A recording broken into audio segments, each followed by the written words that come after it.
ngesikhathi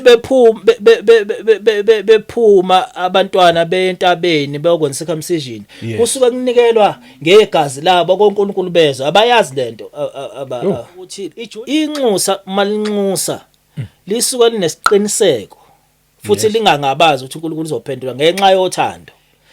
Inxusa lokuqala libizwa nge-congregational intercessor. Yini congregational intercessor? Sonke njengomzimba kaKristu sibizelwe enkonzweni yokunxusa. Uma bephikisana abazalwane omunye uthi hayi afuna ujova afuna uphuza amaphilisi, lo muntu hayi afuna ba right bobabili labazalwane. Okay. Kodwa inkinga ukuthi uma usathanelwe nenkonzo yokunxusa uchitha umbono. Amanxusa akhuleka kanjani noma manasho into yakhe. Usathana kwasaba ama random prayers. Usathana into ayisabayo umkhuleko onetarget. Umculo uma ulalele uyaministerisha kuwena. 2 ukuconnecta nealtar oqhamuka kulona. Manje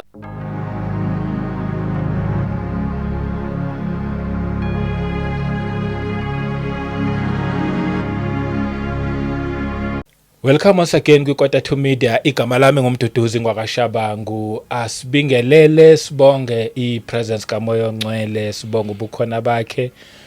Sibonge umusa asenzela wona malanga wonke. Sihlangana sizokhuluma nje indaba ezimnandi ezithinta umuntu kanye noNkulunkulu ngoba lapha sikhuluma okuningi asikwazi impela. Sazi nje umuntu kanye noNkulunkulu. Sinibingelele bazalwane nonke. Siyabonga lokho nichuza le channel nilokho nibuya ama returning viewers, siyanibonga nje bazalwane nama comments nisho nithi niyasizakala, niyabonga kakhulu. Siyakubonga lokho. Nakubo bonke mhlambe nje uyaqala ukuhlangana nale channel ubona ititle waba interested kuyona, ngizothi awulahlekanga usekhaya eli right impela la.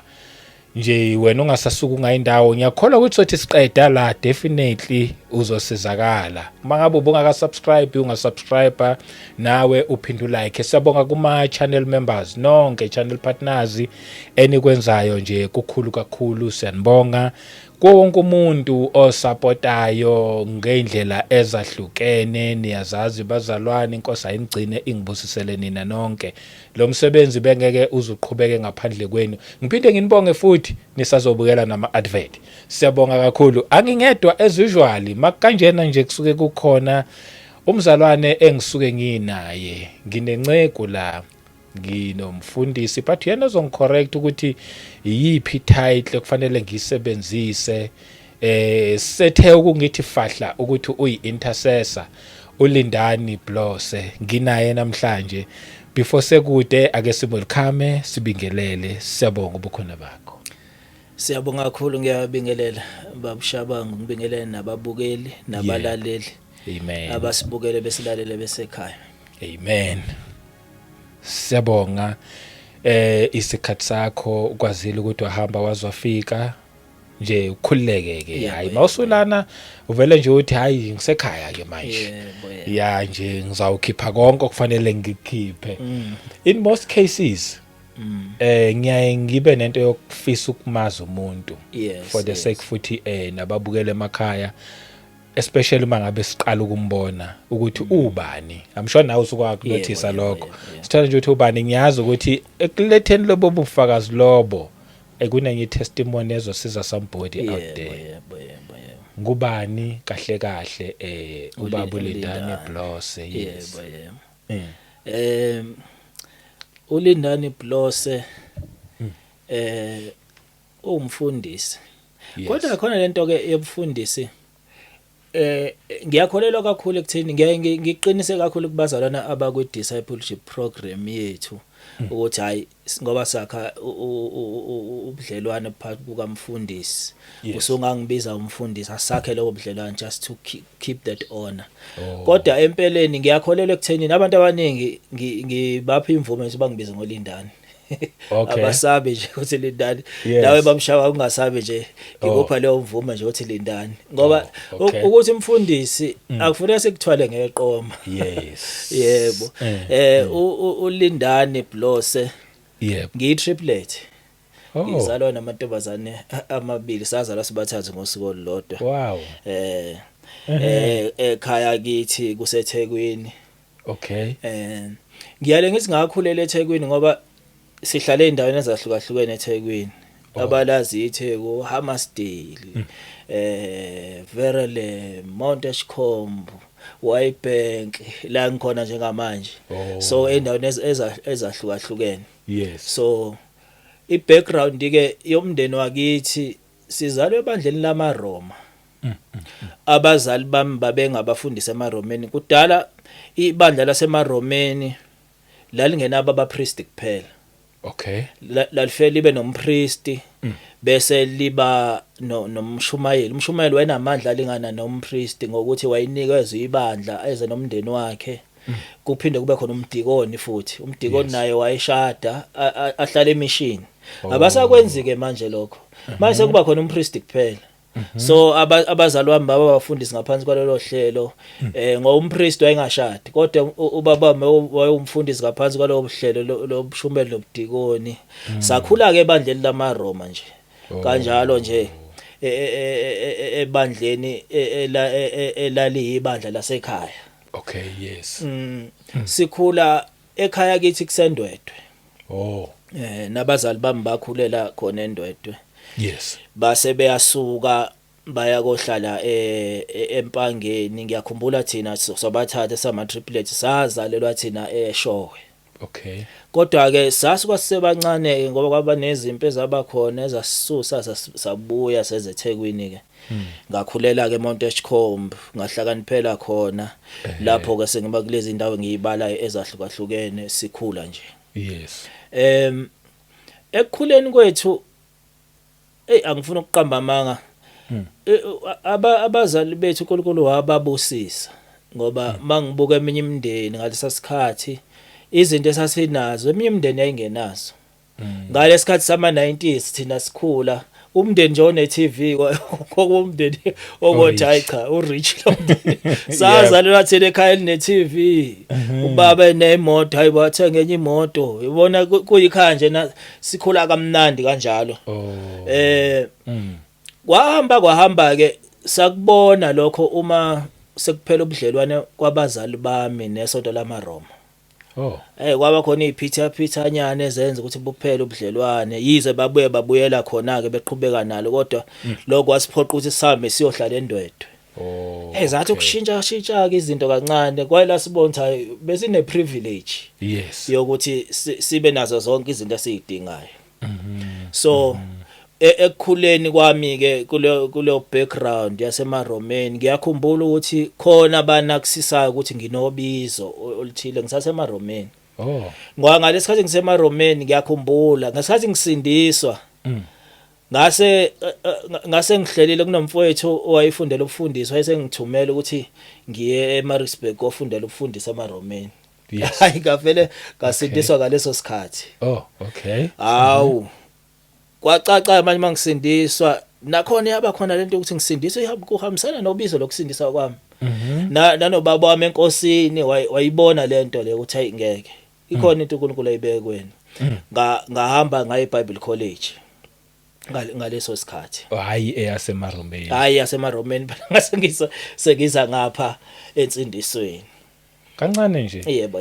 eMaromeni abasindiswanga.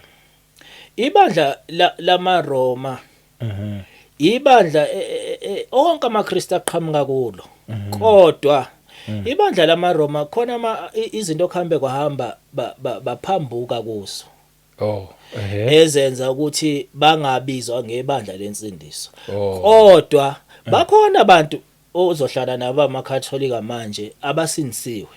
Okay. Abamamukelile uJesu bese kuba ukuthi base bakhonza ebandleni.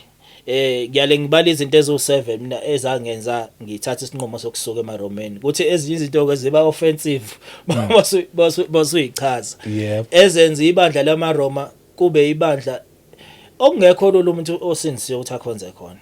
Okay. Liphakamisa uJesu kodwa insindisa aliphakamisi.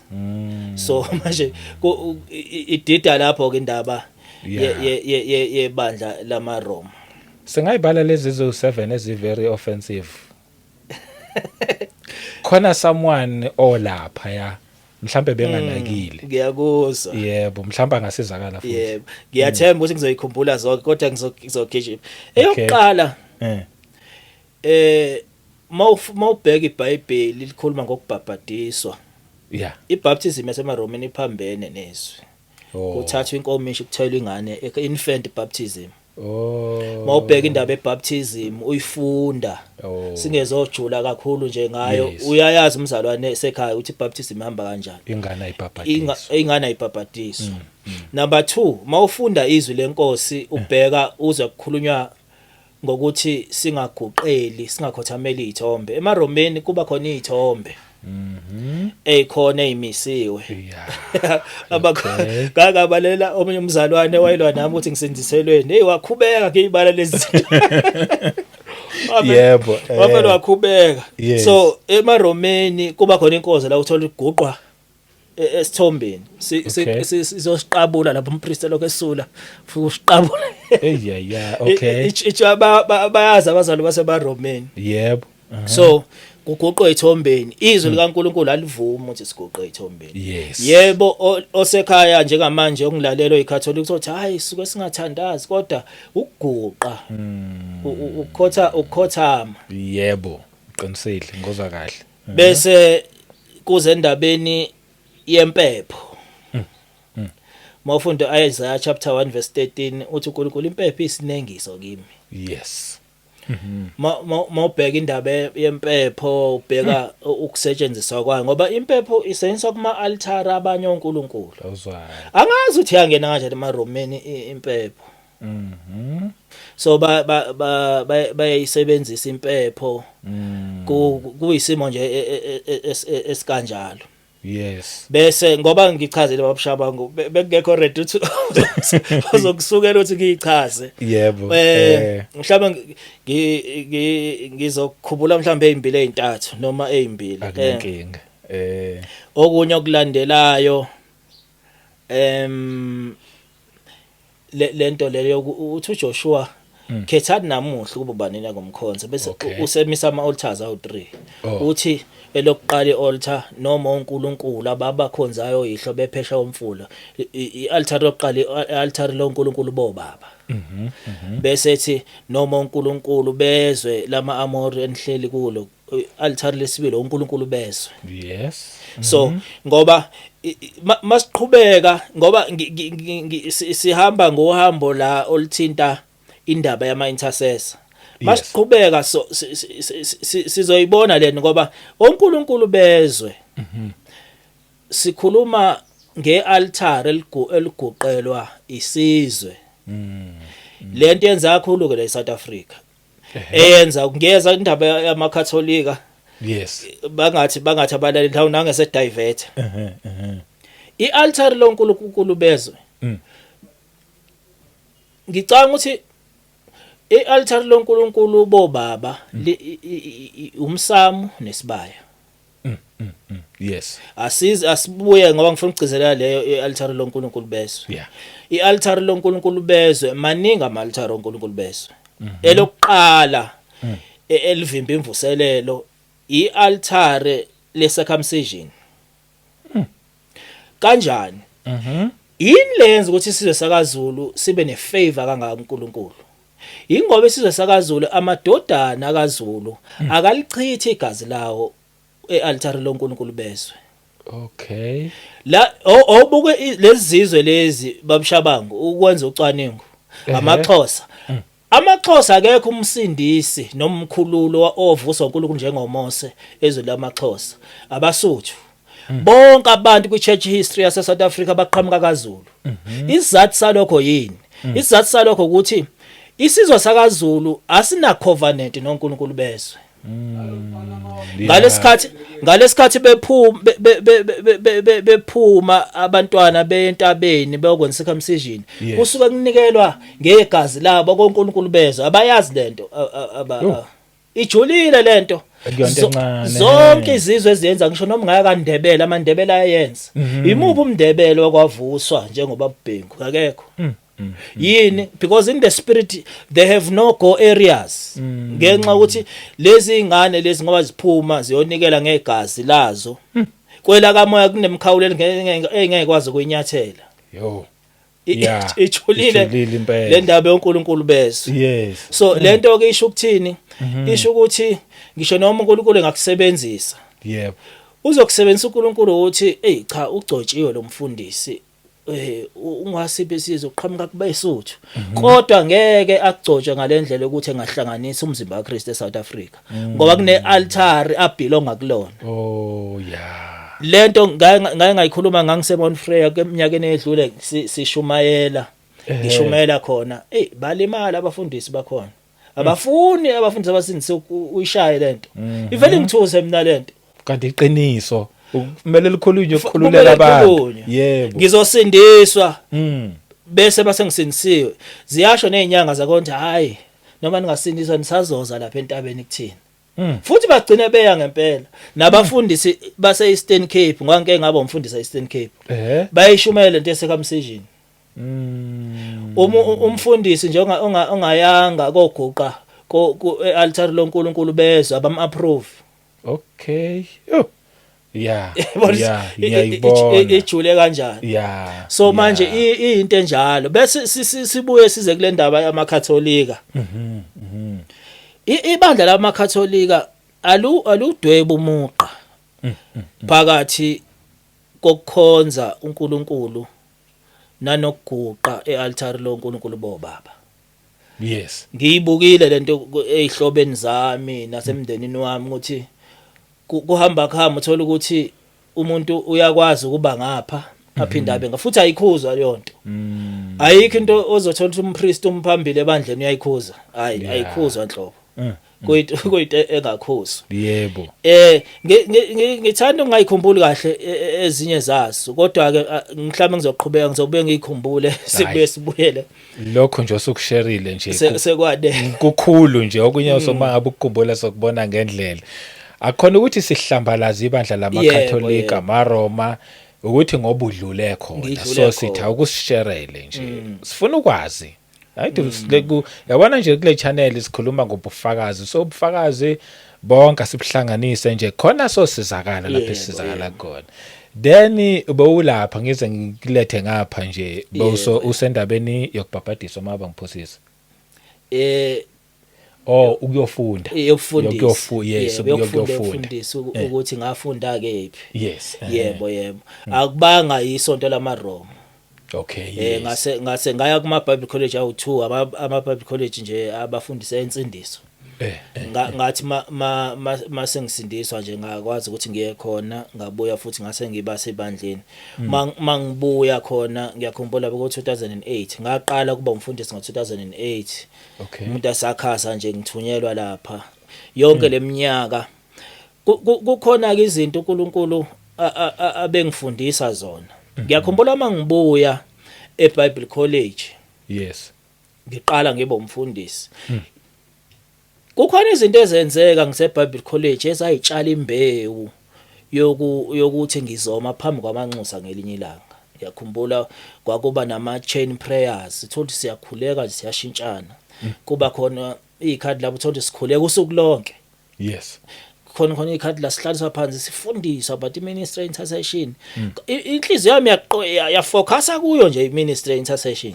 Okay. Yebo. Ngathi mase ngibuya eBible College noma sengibe umfundisi ekuhlangana ibandla lakithi kuhlangana ama branches ebandla lakithi uthola khona izinto ezenziwa noma ngithunywa ema branchini ahlukahlukene. Ifocus yami yaqala yaba kuma intercessor. Nathi ke inkinga eyaba khona yokuqala. Ibandla engasindiswa kulona. Yes. Libe nezingqinamba ezizale lo myalezo kumina. Okay. Uma ngicabanga amabandla amaningi abhekene nalento. Le ndaba yokungabi khona kothando ebandleni. Uyabona lento yokuthi ibandla malisungulwa liqala. Yeah. Abazalwana babekhona liqala babe nalo moya wendodana endala. Okay. Ibandla lakithi libe naleyo nkinga ke. Manje uma iqala lento ngiyibona waqala wangifundisa uNkulunkulu ngendaba yothando neministry intercession. Ngoba ngiyathanda ukuthi mangikhuluma ngezinto ngifuna umuntu umlalelo sekhaya akwazi ukuyithatha. Kunezinto ezo6 aqala kunikeza zona uNkulunkulu about inkonzo yokunxusa nothando. Okay. Engizokhishima manje ngineze umbukelo esekhaya ngoba ngifuna ayithathe. Ngoba sizodila kakhulu nomzalwane oyintercessor ukuthi kubaluleke ngani ukuthi uma uyi-intercessor utrainwe. Hayi lento ukuthi umuntu aqhamuke ethi uyi-intercessor engatrainiwe. Sinaleyo nkinga yabazali umuntu avela athi uyi-intercessor.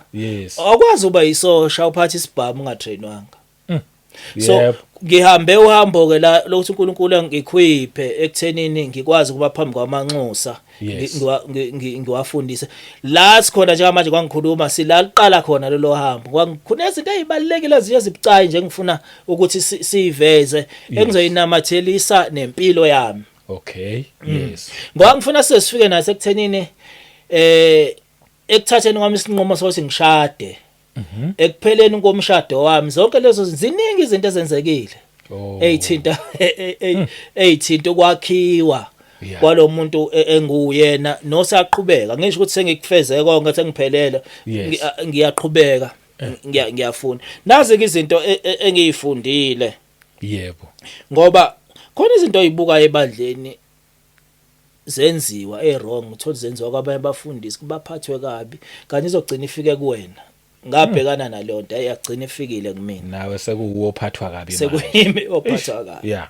Uthola ukuthi nomsebenzi kaNkulunkulu owenzayo ngabe uthinta ama intercessor noma ngabe uthinta uphuma nje ushumayela uyasabotage waziningi izinto ezenzakalayo nabavuka abamanxusa ebandleni uthola abanalo uthando. Yeah. Uthola uyakhuleka kodwa uthanda lokho. Nazi ke izinto ezo6 ngizogijima nazi ngoba zimbili izinto ezizohlukana zibe igaba engizokunika zona nje emlaleli eziphansi. Yokuqala uma uNgcwele wangifundisa ukuthi uthando luyisisekelo senkonzo yokunxusa.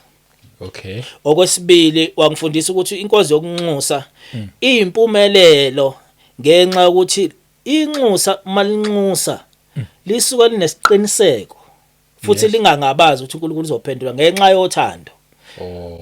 I-central le ndaba yothando kwe-ministry intercession. Okulandela okwesithathu ukuthi ukuzethemba kwenxusa kusendabeni yothando likaNkulunkulu ukuthi lesimo engimesikhaleni ngaso sizoshintsha ngenxa yothando likaNkulunkulu. Yes. So le ndaba yothando likaNkulunkulu awukwazi kuyibiza ngenxusa sithi masisondela kuwena singalithola uthando. Ngoba uthando lona lukuqualifyayo oluqualifyisa ukuthi kube kuthiwa uyinxusa. Okwesine uma unxusa ukunxusa kwakho kungaqala othandweni kuphenduka ijoka. Okay. Ngoba lento ukuthi ngibe nemkhuleko ngikhula mhlawumbe ngikhulekela inasi isiphithiphithi la eSouth Africa esiqalayo bese ake ngime esikhaleni ngaso.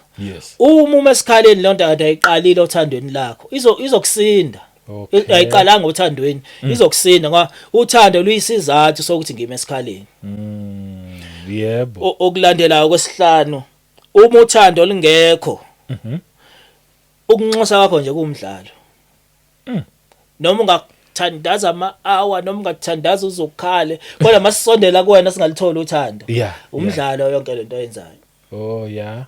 Ngoba iBhayibheli uJohn 3:16 lithi ngokuba uNkulunkulu walithanda izwe kangaka. Legama lithi walithanda izwe kangaka. Izwe uNkulunkulu uvela njengomlindi la. Wezwe ukuthi walithanda izwe kangaka waze wanikela. Leli gama elithi izwe umkhawulo kaNkulunkulu. uNkulunkulu uvela njengomlindi. Uthando olenza ukuthi umlindi azame esikhaleni ngomkhawulo wakhe. Hey. Ya inamandla impela. Ngiyayizwa. Akufanele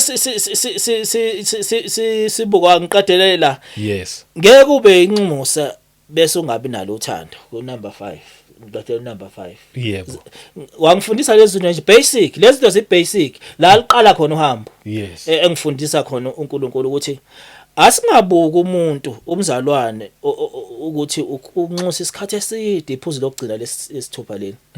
Simbuka ukuthi unxusa isikhathi eside bese simbiza ngenxusa. Akasile inxusa. Yeah. Ukunxusa umuntu uyinxusa ngenxa yokuthi kutholakala uthando kuye ngoba uthando lizala inkonzo yokunxusa.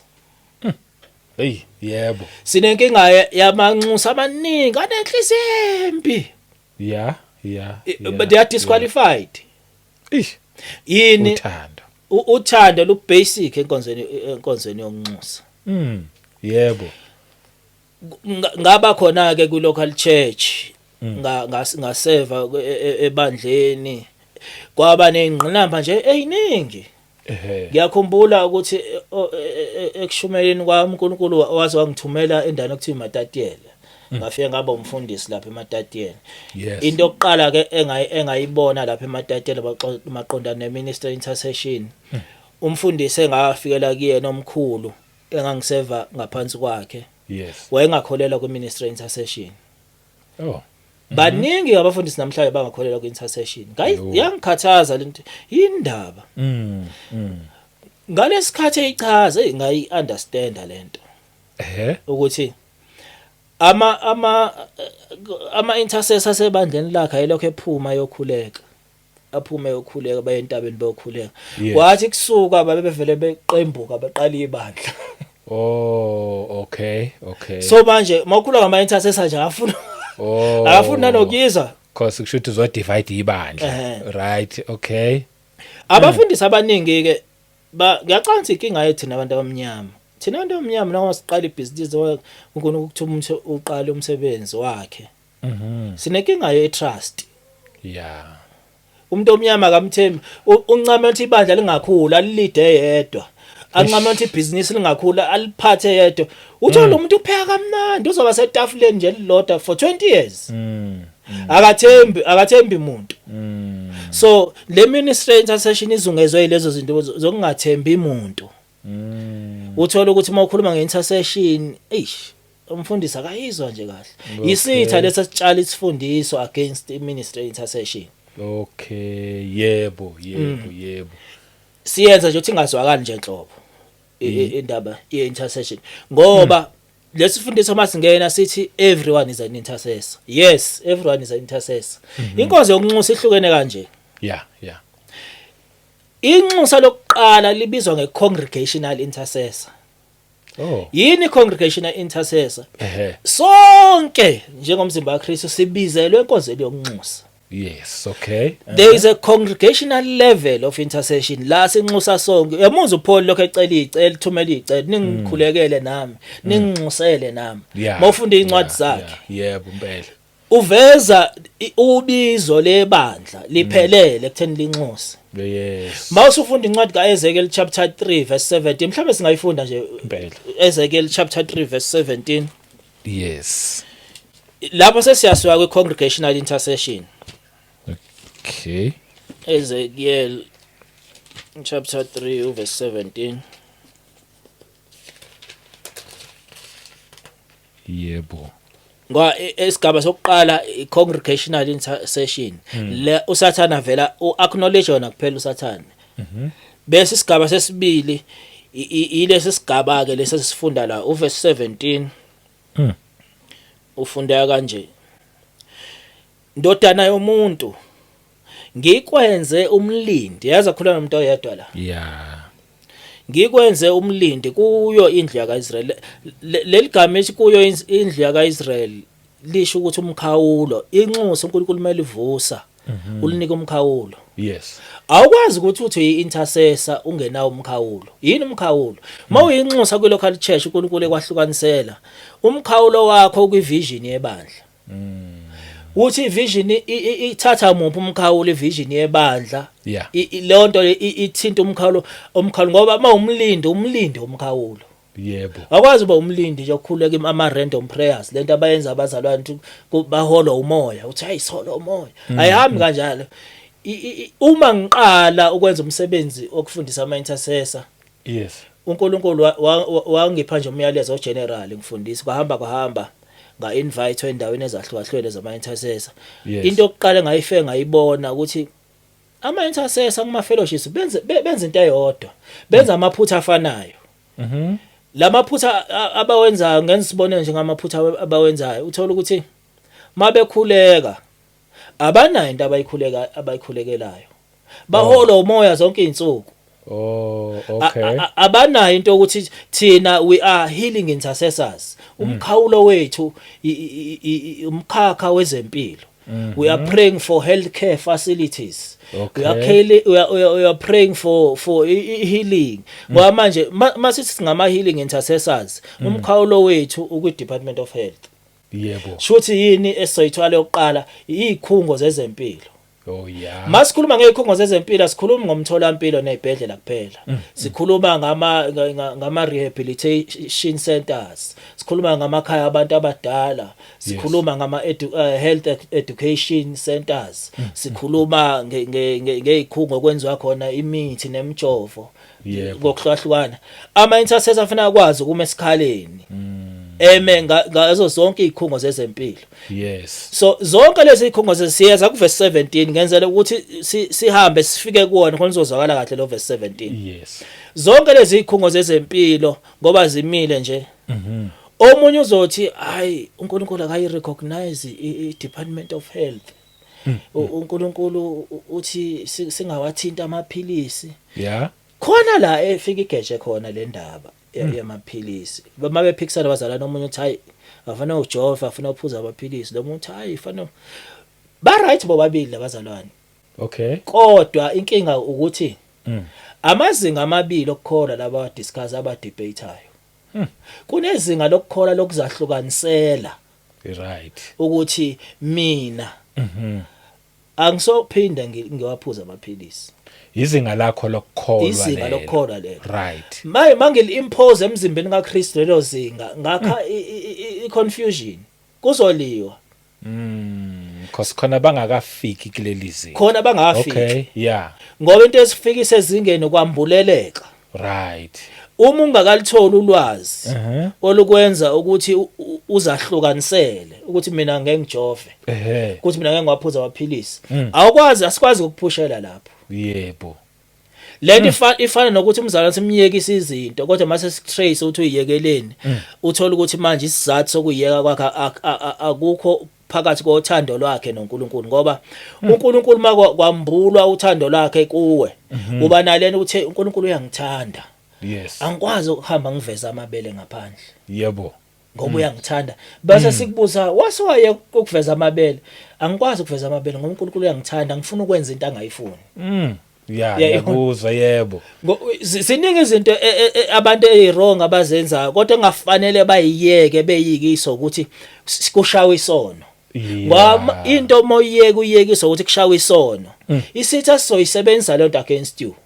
Ngoba kufanele umiso uthando ukuthi God loves me. Ngiyekile ukuthi nokuthi ngikiyekiswa uthando ngiresponde ngoba umuntu okuthandayo uma umtshengisa ukuthi uyamthanda umtshengisa ngempilo oyiphilayo nakho ke noNkulunkulu wenze njalo. Yes. Masikhuluma yini umngcwele ukuthanda uNkulunkulu ngenhliziyo yakho yonke. Yep. Abantu bayigeja lapha indawo omngcwele abavangela abaningi benza iphutha bafe bashaya isona handi bayeka izinto babuyela kuzona. Yini okuyiyeka kwabo bekungekho based othandweni kaNkulunkulu. Yeah. Ekuthenini God loves me. Angiyeke lento ngoba umuntu ongithandayo angikwazi ukwenza into angayithandi. Angayifuni lento yebo. Bese sibuya siza la endabeni yomkhango wasithi ndodana yomuntu. Yebo. Ngikwenze umlindi kuyo indlela kaIsrayeli. Sekule ndaba ethi kuyo indlela kaIsrayeli. Lamagama athi kuyo indlela kaIsrayeli aveza umkhawulo. Yeah. Ngithe mangiya ke eindaweni ezahlukahlukene uNkulunkulu engithuma ngiye kuma fellowships ahlukahlukene maningi nje ama intercessors. uNkulunkulu ngiphi message ngalendlela ukuthi bethi mabengizwa abantu bathi ayingeke yazi lento ayishoyo. Siyacela uqhubeke. Yes, yes. So ngabona ukuthi inkinga enkulu inkinga ye strategic intercession. I-strategic intercession ithinta iprofile iqala ye ministry intercession. Ama intercessors ebandleni awasi department ayi ministry enama departments. Okay. I-department yokuqala kwe-Ministry of Intercession ibizwa ngama research intercessors.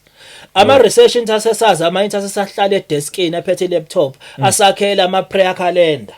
Asilethele information ukuthi masithi sikhulekela impe phansi kuka Israel noIran efaka noAmerica phakathi. Kufanele sibe informed iqala.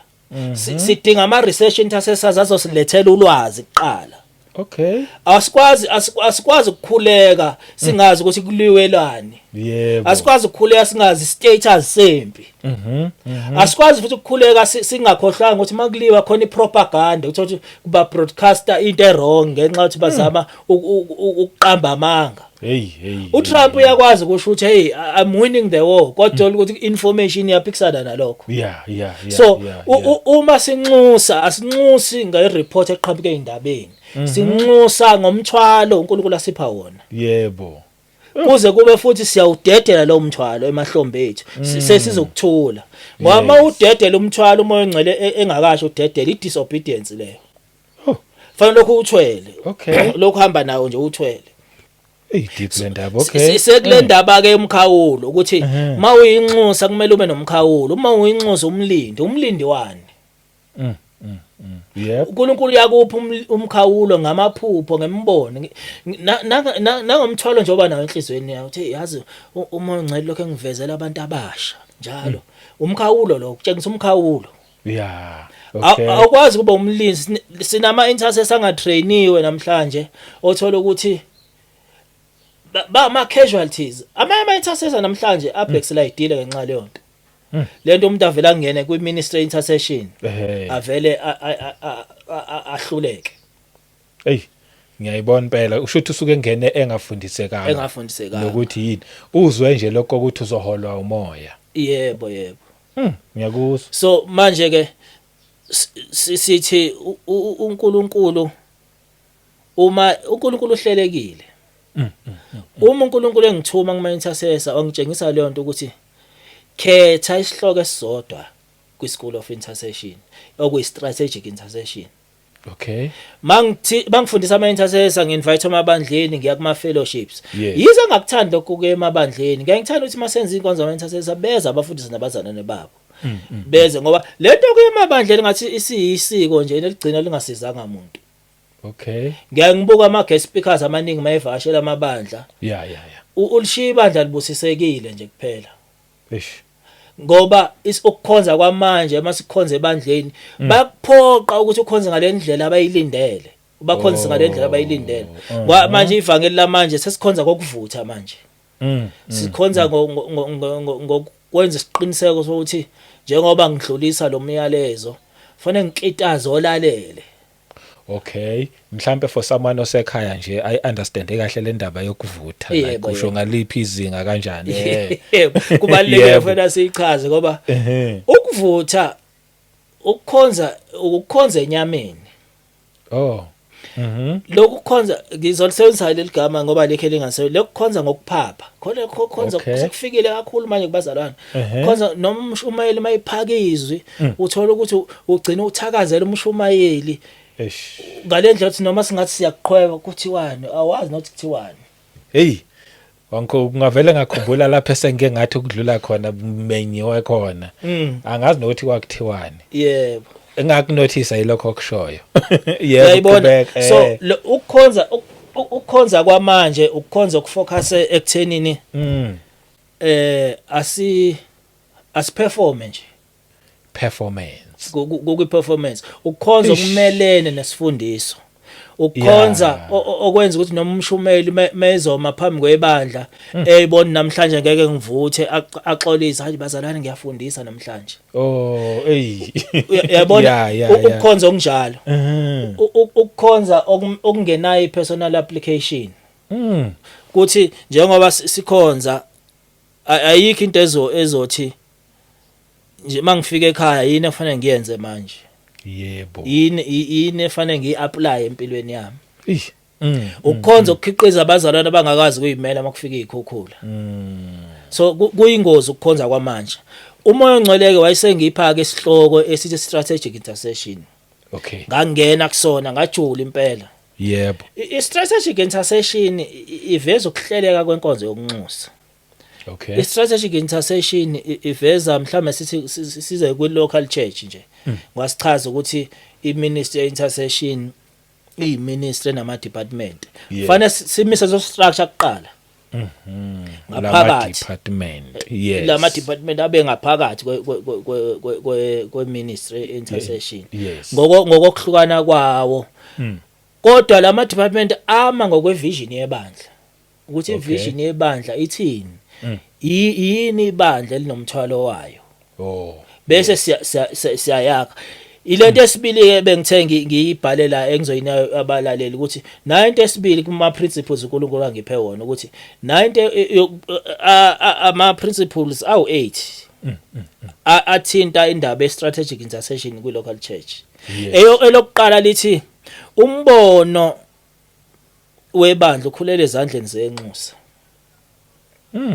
okay owesibili uthi umsebenzi okuqala wenxusa ukwazi umbono webandla malifika nje inxusa linikezwa umsebenzi umsebenzi walokuqala uthi fanele wazi umbono webandla ngoba umbono webandla uwona umsebenzi wenxusa okay esithathu inkonzo yokunxusa ilawula umbono webandla ilawulwa umbono webandla uma sinxusa yonke into esenza ku local church ithinta vision yebo olandelayo number 4 uma umbono webandla ungacacile ifile inkonzo yokunxusa okay should nombono webandla nawo kufanele ucace yebo uzona kusala into zofoyisa ngiyibalile zithi umbono number 5 inkonzo yokunxusa ikhonela into eyodwa umbono webandla uma usathanelwa nenkonzo yokunxusa uchitha umbono ingakho namhlanje ama intercessor anxusayo aphafu lavunyiwe kodwa mawabuza ngevision yebandla awayazi yini enxusayo ungawazi umbono webandla ngoba phela umbono webandla eyona assignment nje yakho njengenxusa so usathane make walimaza umbono noma untshontshe umbono ngoba usathane yakwazi ukuntshontsha umbono kanjani mawufuna incwadi yamakhosi ngicanga ukuthi oqala chapter 3 verse 16 lapha uma kuvela ukuhlane phakathi kaSolomon okay eze kufika abesifazana ababili kuyena omunye ebusuku walala phezulu kwengane yafa wayishintsha isakomunye yebo leya exchange leya yenzeka ngo12 ebusuku uma manxusa elele engame esikhaleni ngombono webandla kwenzeka exchange kuthathwa ingane ephilayo ivision ingane owesifazane inxusa kuthathwa ivision ephilayo kubekwe ashushuzela ingane efile amanxusa amaningi namhlanje ashushuzela ingane efile mawabuza ngevision yebandla awayazi ivision yebandla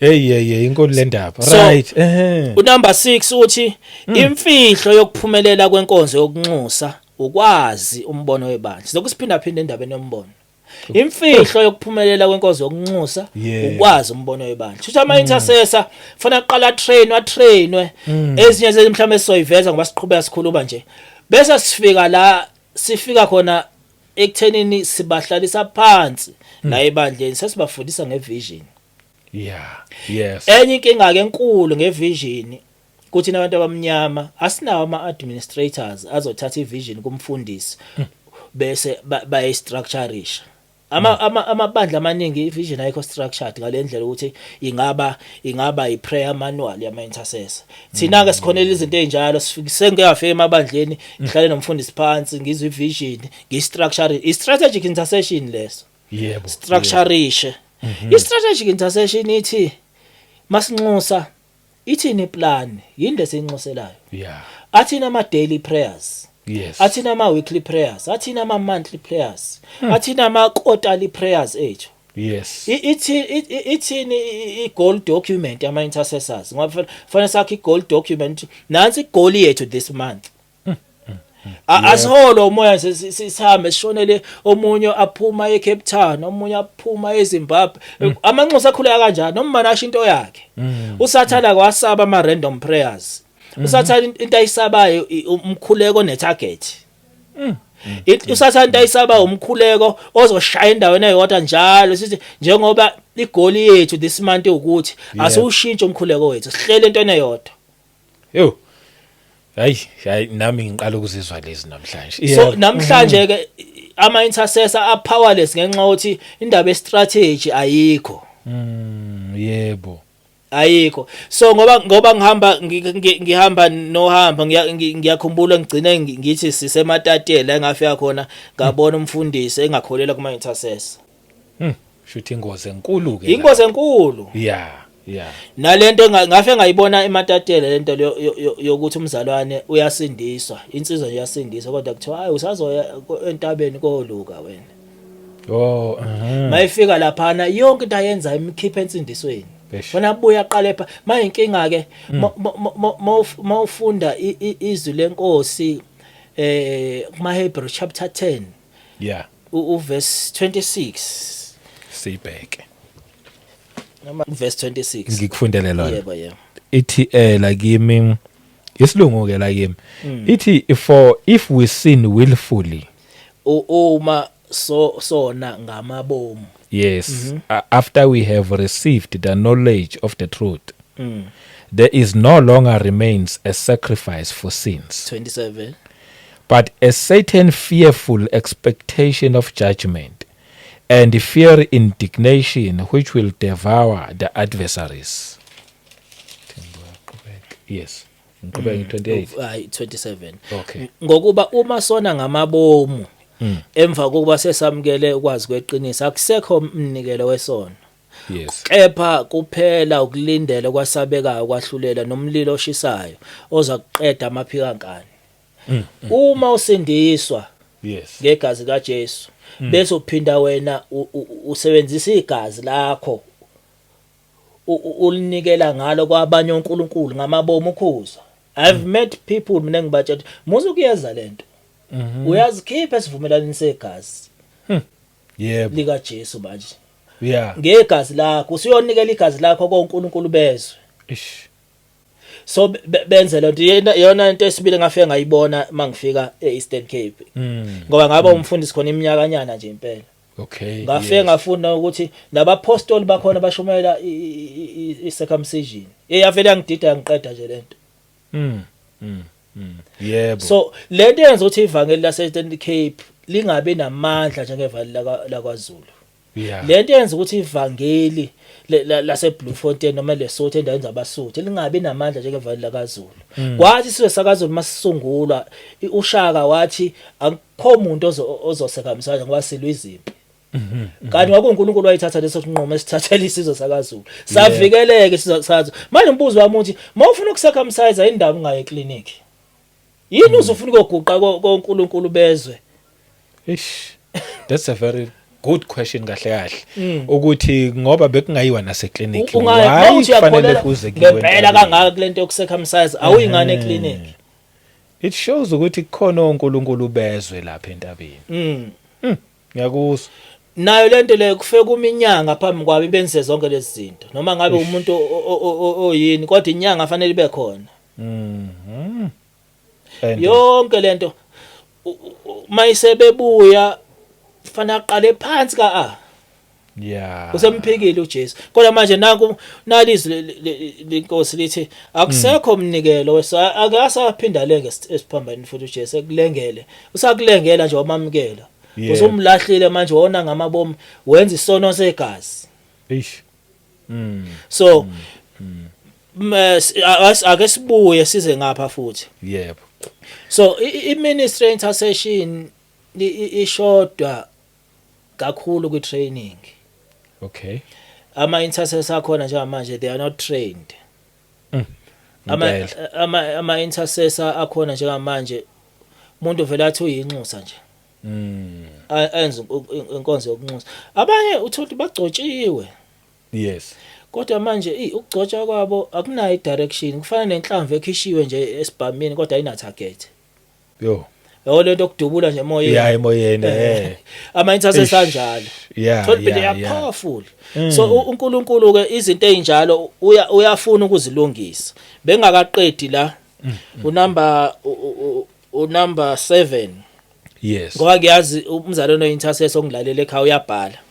Yes. Number 7 umbono webandla okhethela inxusa impilo elizoyiphila. Okay. Inxusa liyahlukaniselwa impilo elizoyiphila lahlukaniselwa umbono webandla.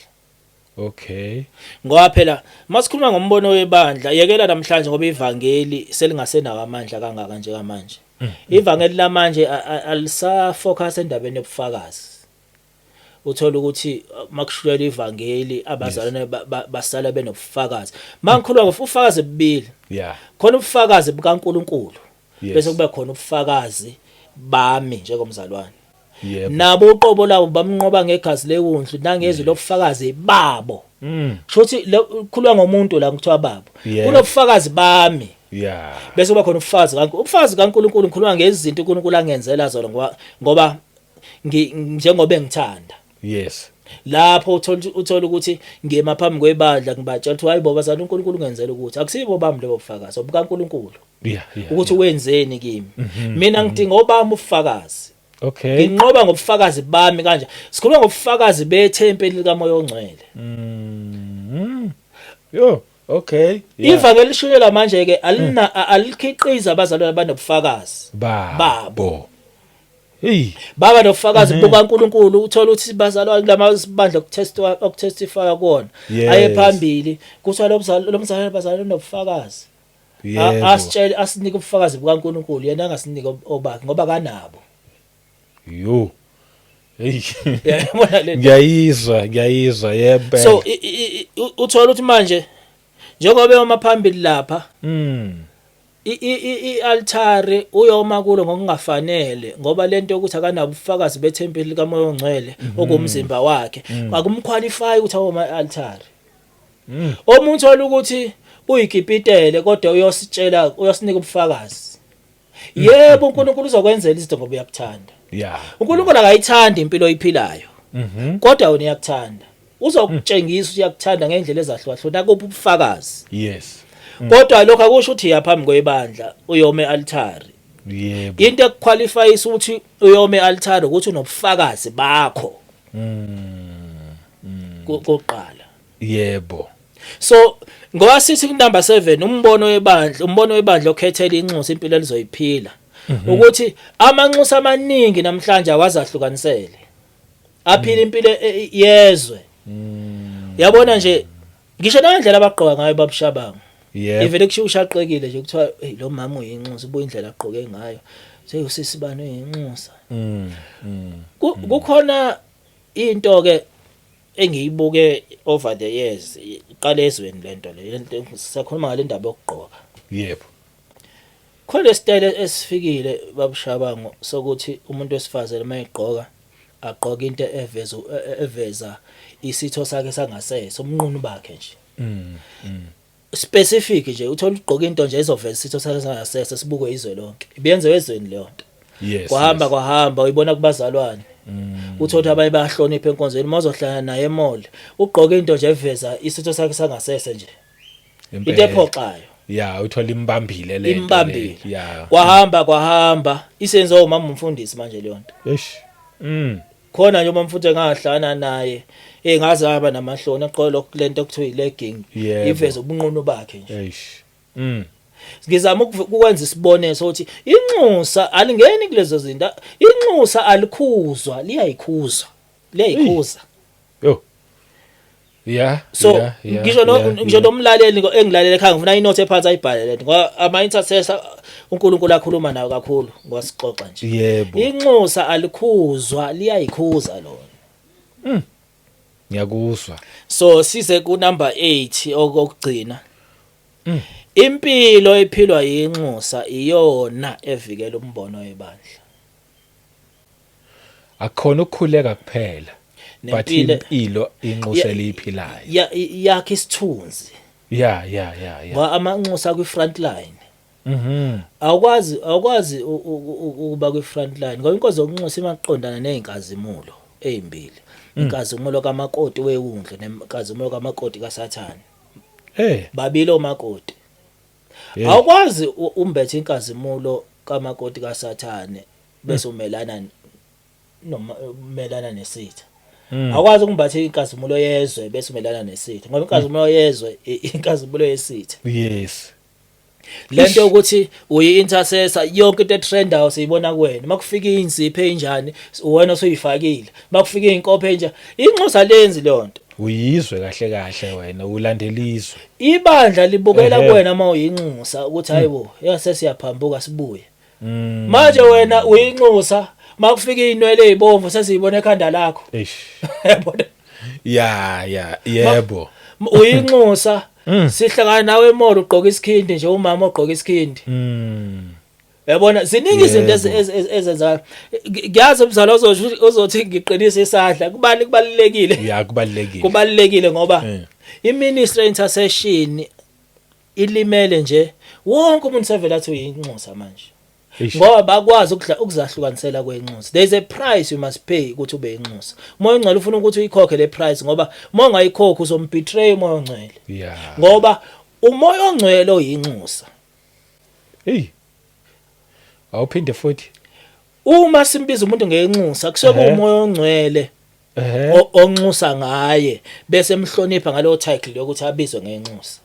Okay, kahle umuntu is a vessel esetshenziswa umoya ongcwele. Yebo. Okay. Inxusa ingakho uma ufunda iBhayibheli from Genesis to Revelation akekho umuntu okuthiwa nali intercessor. Wayithatha uNkulunkulu wayibeka kuye le ndaba ye-intercession ukuthi i-intercessor mawufunda Old Testament wawuthi mawubuka umpriest omkhulu obona ukuthi wakumpriest omkhulu oba yi-intercessor kodwa wayengabizwa ngalo i-intercession yayicasha ku-office lompriest omkhulu kwahamba yacasha ku-office lomprofeti umprofeti wayefika prophethe uze uthi hayi akasaprofeti ke manje useyanxusa. So uma uza kweNew Testament umoya ongcwele oyithathile indaba ye-intercession. Okay. Sinenkinga entsha ke manje emzimbeni kaKristu babushabangu. Yama intercessor aqhamuke emabandleni amelene nensindiso. Inkinga impela. Iqhamuka kanjani lento le? Iqhamuka ngokuthi kunalama fellowships akhona. Kuthiwa amabandla onke bazalwane asihlangane noma kakhulukazi omama benza lento. Yes. Amabandla nalabo abandla lamelele insindiso bahlangane babe fellowship ama intercessor. Uthola kule fellowship ngeke ngiwabiza amagama amabandla ke. Kunamabandla amelene nensindiso. Uthola ukuthi labo mama basuka kuona. Athi uyinxusa uthola ukwenza nama items khona la. Awukwazi kuba yinxusa ungasindisiwe. Ngoba inxusa umoya ongcwele fanele uwamukele uJesu kuqala ukuze umoya ongcwele akwazi ukusebenza kuwe. Yebo. So manje ke sina leyo nkinga yamanxusa angamamukeli uJesu. That's why uthi amelene nensindiso. Idiphu impela. So nalento idinga ukulungiswa. Ukuthi bayenza kakhulu lamabandla ejoyini. Asejoyina amabandla ensindiso bahlangana. Akunankinga. Kodwa joyina ifellowship yama intercessor umamkelile uJesu. Ungezi unjalo nje ungafune Jesu ungamamkelanga ngoba bathi bayamfuna amabesho bathi bengamamkelanga. So manje iyona nkinga ke enkulu leyo esibhekana nayo. So uma uyibuka kahle indaba yeministry intercession ama intercessor amasosha. Yebo. Amajoni. uNkulunkulu ufuna ukuthi baqale batrainwe kuqala. Baqale bafundiswe kuqala. Yebo. Yonke into. Ngiyakhumbula uma ngibuya eEastern Cape ngibuye ngaya le Northern KZN le kongwavuma kawo umfundisi khona ngaqala ngenza imvuselelo zama intercessor. Okay. Ngangazi nathi into enjalo ingenzeka yini. Yes. uNkulunkulu wangipha umusa omkhulu ukuthi kuhlangana amabandla nje. Kwenzeka imvuselelo zama intercessor. Yep. Uma kwenzeka imvuselelo zama intercessor kuningi engikufundile. Ngabona ukuthi uNkulunkulu kulesi sikhathi esikusona wakha impi yama intercessor. Yep. Kodwa ngoba yakha lempi yama intercessor kunolwazi inxusa mali kwi local church okufanele ibe nalo Yes. Uma uyinxusa kwi local church akufanele uphume nesifundiso sebandla uye naso ku fellowship yama intercessor aqhamuke emabandleni ahlukahlukene.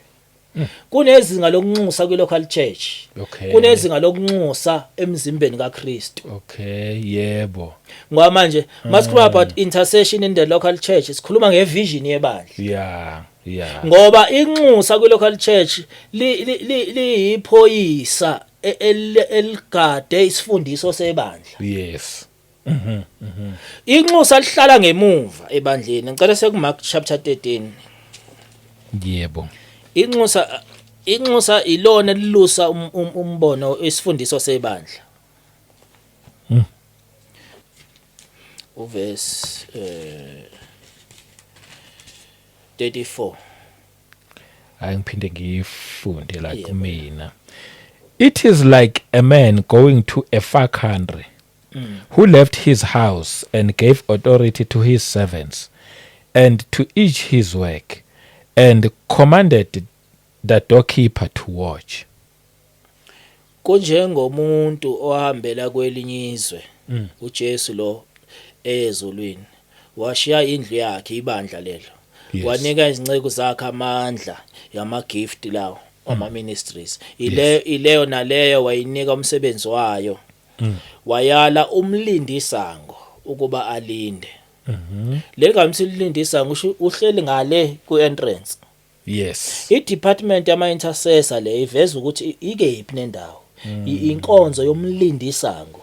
Yebo. I-intercessor ligada into engenayo nephumayo. Yes. Manje mawu-intercessor liyizwe nje eligijima la yonke into egijima abazalwane uzobona kanjani mase kungena izwe endlini kaNkulunkulu?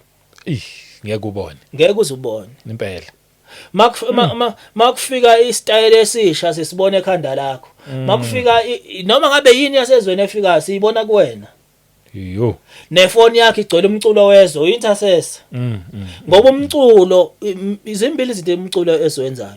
Umculo uma ulalele uyaministerisha kuwena. 2 ukuconnecta nealtar oqhamuka kulona. Manje ukwazi ukuthi uintercessor ulale umculo wezwe. Uma umbuza ukuthi lo mculo ucula olalele uyamnika yini uNkulunkulu udumo. So angaqhubeka kakhulu baba shaba. Yesiqede. Hey siyabonga man yabona nje ngalokho okusherayo it's like kuyadinga ngathi ama highlight kuyadinga ukuthi kuyongenwa deep kukhona kuyona. Yebo kuyadingakala impela. Konke nje okusherile but inayo indaba nje engiyitholayo ukhuluma ngama intercessor. Uma ngiyibamba mina ngiyithandile le part le OTA vele kahle kahle wonke umuntu uma uyikholwa uyi-intercessor but kuhlukene ngamazinga. Umention indaba yothando. Uma ngizwa kahle ayiwonke umuntu kufanele abe nalo luthando to qualify kuyo yonke indawo. But before ke umuntu abe nothando mhlambe wake wezwa somebody wahlangana nale message wathi ake ngibukele owaye intercessor uthi ngathi ngiinterested but utholitha kwakamamkela uJesu Kristu. Okwayisho la uthe ngimbize nje noma ngathi ulindane there's nothing wrong. Nami ngiyangithanda bangibiza ngomduduzi. Uthe uma ngabe uyisho wathi indaba iqala ekwamkeleni uJesu Kristu. Uma ngabe wakamamkela uJesu Kristu impela yobulahlekile. Mina ngiyayithi umuntu ongena kuma offices kaJesu Kristu futhi sese kuwese uma ngabe uyongena futhi kulawo ma office ufana neintruder. Ufana nomuntu ongena ecompanyini ake ngenza nje ngithi kwa Coca-Cola wena you just decide nje ukuthi namhlanje ngiyoba i-HR lapha kwa Coca-Cola. Bakubamba bakuxoshe bakubizela amaphoyisa benza whatever because wena ungene ngendlela eroka uqashwanga waziwa. So uma ngabe uzovele nje wena uqhamuke sewuthi mina ngi-intercessor nje uqhamuke seyongena una Jesu awamke uyi-intruder nje wena nje like deserve punishment but ikhona ke indlela thatha uJesu ilokho mina engakusho nje mawathola uJesu uyobuqede konke mhlawumbe your last words for now asiqedi le ndaba ngoba sisazoqhubeka nayo but for now your last words nje nokuthi uma ngaba unankinga bangakucontact nabantu kuphi futhi nakhona. Mhlawumbe singaqala ngenamba Okay. abangicontacta kuyona inamba ethi 072 032 0589 angiyiphinde futhi Yes. 072 032 0589 iyathi ngiyathola nakho WhatsApp kuyona. Yebo. Mhlambe ke okugcina nje engingakusho kubazalwane ukuthi inkonzo yokunxusa uNkulunkulu uma ayahlukanisela ukunxusa ihambisana nezimpi. Othi uma uyishutheka kuyo ungafaki uNkulunkulu zikulimaza. Nalento nje ukuthi ugcobo uNkulunkulu alibeka phezulu kwe-intercessor lubanukela kabi abanye abantu. Okay. Ingakho umzana oyi-intercessor kuhamba uthole ebandleni nje kunabantu abangamfuni. Manje awukwazi ukuyimela leyo nto okuthwala lelo gcobo uvele wayishutheka nje uyibiza nge-intercessor. Phela angithi babushabayo lento ukuthi siyibiza ama-intercessor emabandleni ukuthi kuyazi umambano oyi-intercessor uhlonishwe. Manje nami sengifuna ukuba yilona ke nami. Tsika uyi-intercessor uyi-intercessor wonke umuntu sefuna ukuba yi-intercessor ngoba kunale honor ebekiwe endaweni kanti inxusa linxusa ekusithekeni. Yebo. Hayi cha sikuzwile sibonga kakhulu ya nje ngendlela osisharele ngakhona very powerful lena idinga ukuthi ngathi singayishare abazalwane ibona abantu abaningi impela izosifundisa le kakhulu siyabonga but ke ngoba asikakaqedi kusase upart 1 lo sabuya no part 2 ake ngithi nje mina siyabonga kakhulu kuwo osubukele wazofika la inkosi ayigcine ikubusise asiphinde futhi sihlangane kwivideo elandelayo amen.